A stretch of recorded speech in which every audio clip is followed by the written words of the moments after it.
নমস্কার বন্ধুরা, একেএস ফ্যামিলিতে তোমাদের স্বাগত। আশা করি সকলেই ভালো আছো। আজকে আমি তোমাদেরকে বাসন্তী পোলাও করে দেখাবো। তার জন্য এখানে গোবিন্দভোগ চাল আমি ভালো করে ধুয়ে জল ঝরাতে দিয়েছিলাম। চালটা শুকিয়ে গেছে। এখানে কাজু বাদাম আছে, কিশমিশ আছে, গোটা গরম মশলা আছে, এলাচ, দারচিনি, লবঙ্গ, ঘি আছে, সাদা তেল আছে, লবণ আছে, চিনি আছে, আদা আদা বাটা আছে, কাঁচা লঙ্কা আছে কয়েকটা, আর গোলমরিচ গুঁড়ো। এখানে গোলমরিচ গুঁড়ো আছে। রান্নাটা শুরু করব একদম সহজে। আমি কিভাবে বাড়িতে বাসন্তী পোলাও করি একদম ঝামেলা ছাড়া। দেখে নাও বন্ধুরা তোমরা। আর হলুদ লাগবে, বাসন্তী পোলাও একটু হলুদ দিতে হবে। কিভাবে আমি ঝরঝরে করে বাসন্তী পোলাওটা করব দেখো বন্ধুরা। যতটা পরিমাণ চাল নেওয়া হবে তার থেকে ডবল জল দিতে হবে, তাহলে ঝরঝরে করা যাবে।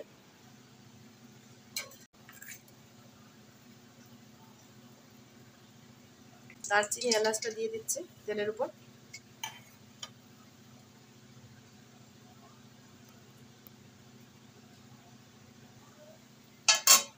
এবার আমি তেল আর ঘিয়ের মধ্যে কাজু বাদামটা দিয়ে দিচ্ছি, একটু ভেজে নেব।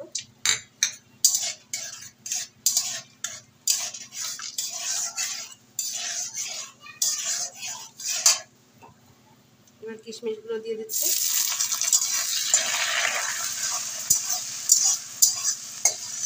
একদম সহজে আমি কিভাবে বাসন্তী পোলাও করি, ঝরঝরে হবে, আবার খেতেও কিন্তু দারুণ লাগবে, একদম ঝামেলা ছাড়া।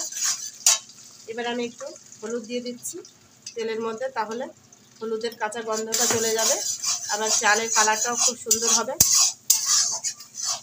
এবার আমি একটু চিনিও দিয়ে দিচ্ছি, একটু লবণও দিয়ে দেবো, দরকার হলে আমি পরে আরেকবার দেবো। এবার আমি ধুয়ে রাখা চালটা দিয়ে দেবো। এখানে আমার 500 গ্রাম মতন গোবিন্দভোগ চাল আছে। এবার ভালো করে আমি সমস্ত কিছু মিশিয়ে নেব।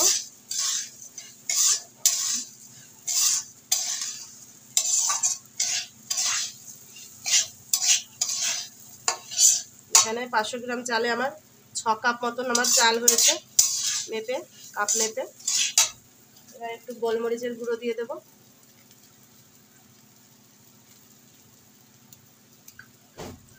আদা বাটাটা দিয়ে দিচ্ছি, আর কয়েকটা কাঁচা লঙ্কা দিয়ে দিচ্ছি।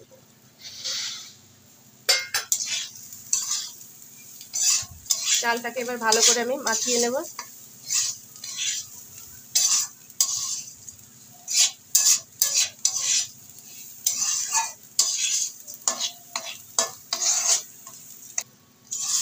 ঝরঝরে হওয়ার ব্যাপারটা কিন্তু পুরোপুরি একদম চালের সঙ্গে মাপের ব্যাপার আছে। জলের, চাল যতটা, 6 কাপ জল হলে 12 কাপ মতন জল দিতেই হবে, তাহলে ঠিকঠাক ঝরঝরেটা হবে।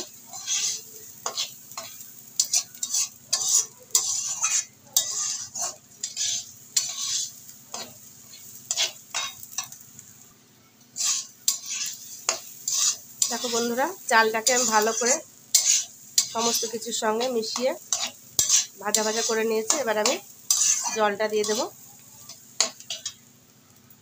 জলটা আমি মেপে রেখেছি 6 কাপ জলের সঙ্গে, চালের সঙ্গে, আর 6 কাপ 12 কাপ জল আমি দিচ্ছি।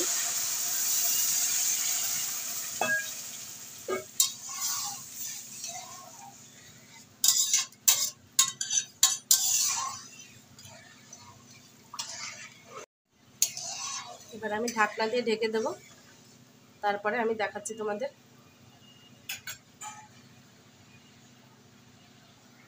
বন্ধুরা, আমার একটু ভুল হয়ে গেছে, মাঝখানে যখন চালটাকে ভাজছিলাম তখন একটু গরম মশলা গুঁড়ো দেওয়ার দরকার ছিল, সেটা তখন দেওয়া হয়নি, আমি এখন দিয়ে দিচ্ছি।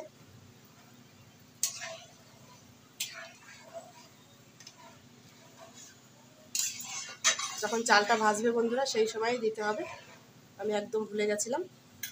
এখন আবার ঢেকে দিচ্ছি। খানিকক্ষণ চালটা ফোটার পরে আমি গ্যাসের আঁচটা একটু কম করে দেব, তাহলে চালটা ঠিকঠাক ফুটে যাবে। দেখো বন্ধুরা, মাঝখানে আমি একবার খুলে দেখে নিচ্ছি কতটা কি অবস্থা কেমন। অর্ধেকটা ফুটেই গেছে, আর আবার ঢেকে দিয়ে দেবো।